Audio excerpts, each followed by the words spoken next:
Let's face it, wearing dentures can be uncomfortable, especially when they don't fit just right.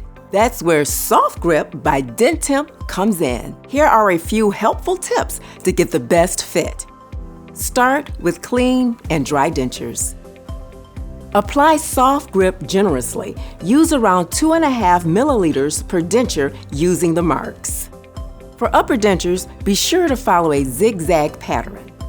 Use wet fingers to spread the resin evenly. If things are a bit too messy, wipe off the extra product with a wet finger and paper towel. As you are going through the fitting process, you may notice a distinct smell or taste. If it persists after 24 hours, just soak your dentures in a baking soda solution for 10 minutes, or use your regular denture cleaner. When you're ready to reapply, just peel off the old Sof-Grip with your finger. This can take a few minutes. If you need a little extra help, a toothpick works well, but make sure it's wood or plastic, no metal. We don't want to damage your dentures. Still having trouble? Visit dentemp.com.